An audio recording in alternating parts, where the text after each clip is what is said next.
Se eu te disser que vi um lobisomem de verdade, andando em duas pernas, com um dente pingando sangue e olho brilhando vermelho, feito carvão, tu vai rir na minha cara, né? Mas se tu morasse perto do cemitério velho de Andorinha, como eu morei, tu ia chorar. Essa história que eu vou contar aconteceu comigo na quaresma de 2008. Eu era só mais um cabra do mato, acostumado com o silêncio da roça, com cheiro de terra molhada e barulho de grilo à noite. Nunca fui de ter medo de nada, mas naquela semana eu vi uma coisa que nem o padre da cidade soube explicar. Não era bicho, não era gente, era o lobisomem. E ele estava me caçando. Então escuta com atenção, porque até hoje, toda vez que a lua cheia aparece por trás da serra, eu escuto os uivos de novo. Eu nunca fui muito de acreditar nessas histórias de lobisomem que o povo conta. Sempre achei que era invenção de véio para botar medo na gente. Só que o que aconteceu comigo naquela quaresma, até hoje eu tenho pesadelo e, se duvidar, a coisa ainda tá lá, rondando aquele cemitério velho de Andorinha. Era março de 2008. Eu morava com meu pai e minha avó num sítio que ficava a uns 4 quilômetros do centro. A gente criava galinha, cuidava da horta, essas coisas de quem vive da terra. A escola eu larguei cedo para ajudar em casa, então meu dia era na lida. Só que, naquela época, umas coisas esquisitas começou a acontecer. Primeiro foram os cachorros. O nosso, o Fumaça, vivia agitado, rosnava pro mato, uivava à toa, ficava tremendo sem motivo. Depois começou a sumir bicho, galinha, um leitão nosso, até uma cabra que estava prenha. O que sobrava era só o sangue espalhado e uns pedaços de tripa. E o estranho é que não tinha rastro de gente nem de onça, só uma pegada funda, comprida, meio de pé de cachorro, só que maior. Minha avó, Dona Nenzinha, começou a queimar a ruda e jogar sal grosso na porta. Dizia que era coisa ruim rondando. Meu pai achava que era jaguatirica, mas eu já tinha visto jaguatirica antes, e o que a gente via ali era diferente. Parecia um bicho grande, mas que andava em 2 patas. Aí teve a noite que tudo começou a piorar. Eu estava voltando da casa do vizinho, o Tonho, que morava depois do riacho. A lua estava cheia, clareando o terreiro.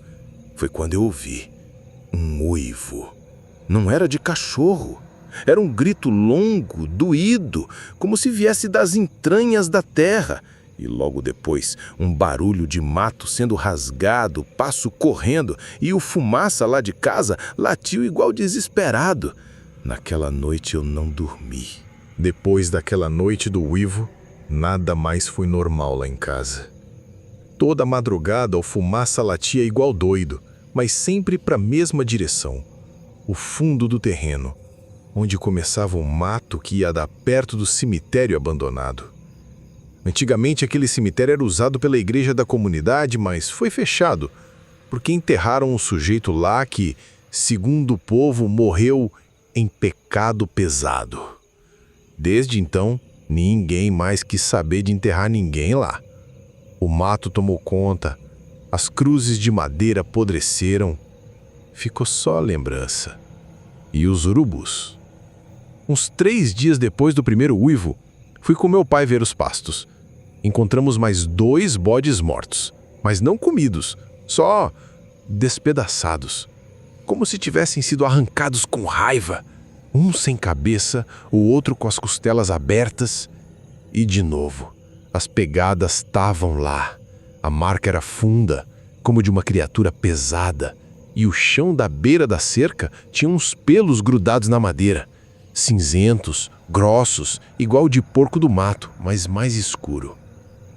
Meu pai ficou calado, só praguejou, disse que ia ficar de tocaia. Mas naquela mesma tarde, seu Tonho passou lá em casa. E ele, que era dos mais céticos, chegou com a cara branca e a voz embargada. Zé, tu ouviu os uivos ontem? Perguntou ele, ajeitando o boné. Ouvi, respondi seco. Eu vi a coisa. Vi com esse olho aqui. Ele bateu no peito. Tava voltando da venda. Passei perto do cemitério. A lua cheia estava iluminando tudo, parecia dia. Aí eu vi. Um bicho enorme, encurvado, andando em duas pernas e uivando para cima da cruz quebrada. Meu pai se levantou, bateu a mão na mesa e falou: Cala a boca com essa besteira, Tonho. Isso é coisa da cabeça. Vocês estão se deixando levar por superstição. Mas eu notei que ele estava pálido também. E naquela noite, ele trancou a porta com corrente. Nunca tinha feito isso antes. A noite mais longa da minha vida foi na quinta-feira da Semana Santa. Naquela noite, minha avó acendeu vela até pro anjo da guarda do cachorro. A tensão dentro de casa era tanta que dava para sentir o ar pesado. E o pior, o rádio que a gente deixava ligado de noite parou de funcionar sem motivo. Nem chiava. Silêncio total. Por volta de meia-noite, começou o barulho lá fora. Primeiro foi o mato farfalhando. Depois, o fumaça começou a ganir. Não latir, ganir, como se tivesse sendo torturado pelo medo. Aí eu ouvi os passos, lentos, pesados. Vinha se aproximando da janela do quarto onde eu dormia. Peguei o facão debaixo da cama. Minhas mãos tremiam. A cortina mexeu. Eu gelei. Então, um rosto apareceu ali.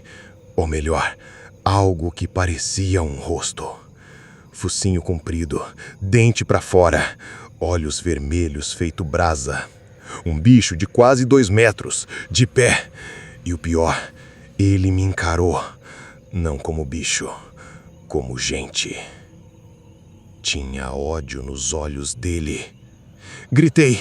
Meu pai arrombou a porta do quarto e entrou com a espingarda.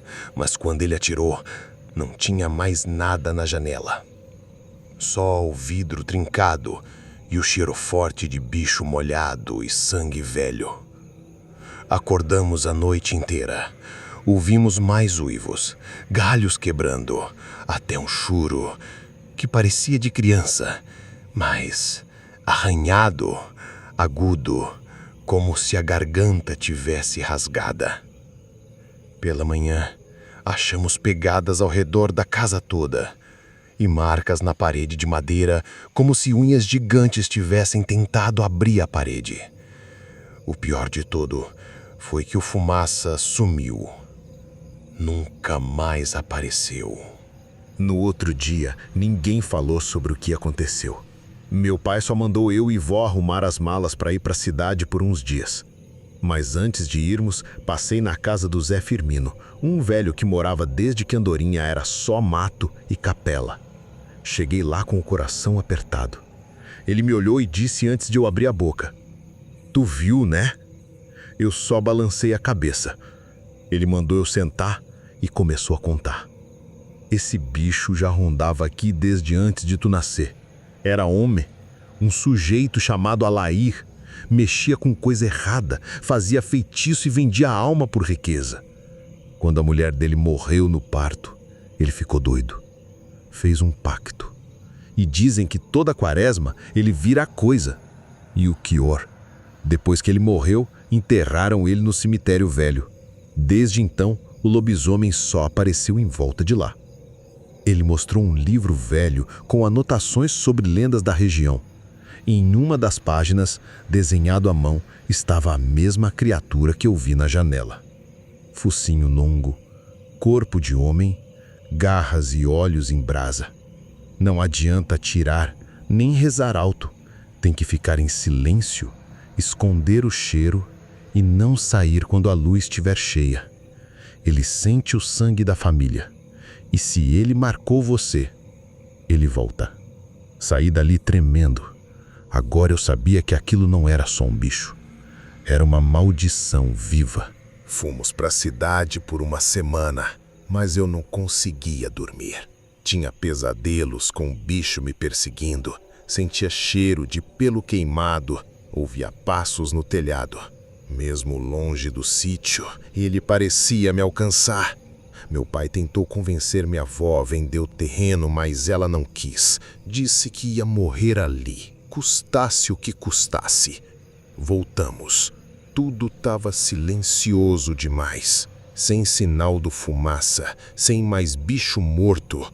Mas o cemitério, o mato ao redor estava pisado. Como se algo grande ainda andasse por lá. Na última noite da quaresma, fiquei de guarda na varanda. Tava armado, o facão na cintura e a coragem, sei lá onde. A lua cheia subiu no céu como um farol maldito. E então eu ouvi o uivo. Dessa vez, mais perto do que nunca.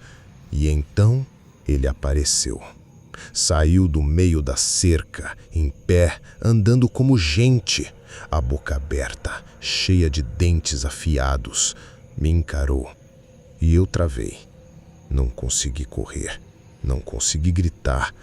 Só olhei enquanto ele se aproximava e depois sumia de novo na escuridão, como se tivesse vindo só para mostrar que ainda estava ali. Hoje já se passaram mais de 15 anos. Vendi o sítio, meu pai morreu, minha avó também, mas eu ainda moro perto.